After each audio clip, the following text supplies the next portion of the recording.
Item: SCP-1745. Code name: Phantom Helicopter. Object Class: Keter. Special Containment Procedures: SCP-1745 is to be contained on site at Zone 457.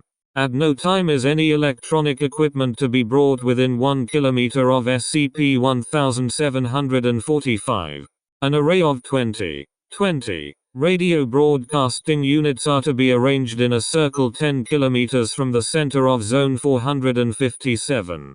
At all times, the unit furthest from SCP-1745 must broadcast while all others remain silent.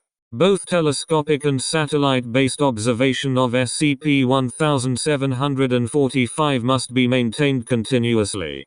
Any breach by SCP-1745 constitutes the immediate implementation of contingency Gorinic.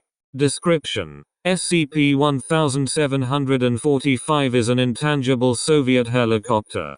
Superficially it is identical to the Mi-24D, also known by its NATO designation, Hind, though it appears to be entirely incorporeal, traversing through any and all physical obstructions with no observed effect on either body.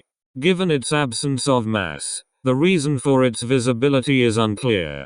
In addition, SCP-1745 generates noise consistent with a non-anomalous aircraft of identical make, despite no clear source of the sound.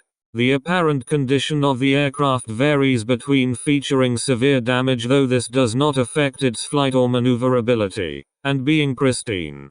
SCP-1745's presence causes immediate damage in all electrical circuitry within an approximately 300 meters radius. The exact cause of this damage is unknown, though it universally demonstrates signs of severe overheating. Due to this, close-range electronic observation, recording, and testing of SCP-1745 is generally impossible. SCP-1745 appears to be attracted to artificial radio signals. How it determines whether or not these signals are artificial and whether it is able to comprehend the content of said signals is undetermined. While this aspect of SCP-1745 has allowed for the implementation of current containment protocols, it also presents a clear danger, due to its tendency to be drawn to human civilization, its indestructible and intangible nature, and its adverse effect on electronic equipment. A breach of SCP-1745 could potentially result in an archae-technological collapse. SCP-1745 was transferred to Foundation custody by Russian correspondent, redacted, in 1994 following a series of potential breach events. Previous containment protocols developed by GRU Division P, Psychotronics, were adopted by Foundation staff, and all available documentation on SCP-1745's history prior to 1994 was obtained from this exchange. Presently, it is believed that SCP-1745 originates from a Mi-24D helicopter piloted by GRU P agents and shot down over, redacted, in 1979.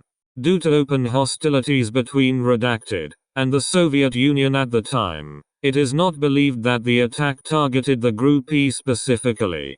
While the incident yielded no survivors from on board the vehicle, a series of documents were recovered from a titanium case within the wreckage. The following is an excerpt from said documentation translated from Russian. Entry 1979. The artifact was brought in today. Unusual mineral composite, silicon, magnesium, iron. The trajectory of the impact crater is still being analyzed. Based on audio logs, the collision must have occurred at 523 hours, so we should be able to get some vague idea of its origin. In any case, a full battery of tests haven't uncovered anything distinctly unnatural about the object. We're moving to primary storage. Entry 1979. I don't know what the men are blathering about. I awoke this morning to be told that there's a firefly loose in the sector. Upon hearing this I was equal parts why do I care? And how could there be a Firefly here? I ordered a full search of the area, the labs, the dorms, the mess room. Nothing. Everyone seems convinced it was here though. So convinced that they apparently didn't notice the damage to our equipment. 3 computers with burnt out circuits, and no one can tell me how it happened. First the uneventful asteroid and now this. Command is going to shut us down if this continues. I swear those assholes assigned me a bunch of buffoons to this sector. Now one of our electron microscopes is broken. Fuck.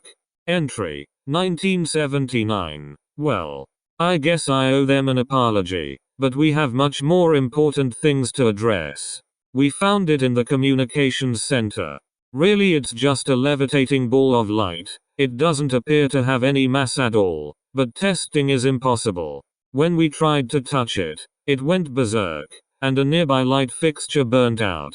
We can't afford to let it destroy the communication room, so I've ordered everyone to stay out of there for the time being. This is really a mess. Entry. 1979. This explains how our equipment was destroyed. It only seems to go nuts when it's in danger, or rather, perceives itself to be in danger. As long as we move gently and carefully around it, there's no problem. It's even rather friendly and will hover up to our staff to brush against them. Naturally we ran the people in contact with it through all the usual tests, but there wasn't any sign of an adverse reaction. Its body, I guess, is warm. 45 degrees centigrade. Staff are still calling it the Firefly. We still don't know why it wants to stay in the communication room. Did it come from the asteroid? We have no way of knowing, but it's too likely to be a coincidence. Perhaps this mess won't be entirely unproductive. Entry. 1979. New discovery. It's attracted to radio signals. That's why it won't leave our communication room. It seems only drawn to man-made radio signals. Why I can't say. We're looking into possible applications for this thing, but we don't have much on that end yet. Command isn't pleased about the wrecked equipment, though the discovery of the Firefly has at least kept them interested. That interest won't last long though if we can't find some use for it. I hope they don't send a neutralization order. Entry 1979. Searching for applications is going nowhere. This is somewhat hampered by the fact that staff are coddling with it, and that's a distraction that's hard to avoid. It has that effect on everyone. I was up late working, and I fell asleep on the desk. It started nudging up against me in my sleep, and I woke up. I stayed up for another hour, at least, just sitting in its glow and warmth. No working, just sitting there. It seemed like it was resting against me. Does it sleep? I think it's a child. Maybe it listens to human radio signals because it recognizes them as meaningful. I don't have any real basis for this. It just came to me while I was up last night. I think it's just like listening to someone reading a book. Entry 1979. We received orders from Command today to bring the Firefly in. Nobody wants to see it go. I can hardly blame them. It's just about the only thing that keeps us happy around here. I've had a lot of time to think lately.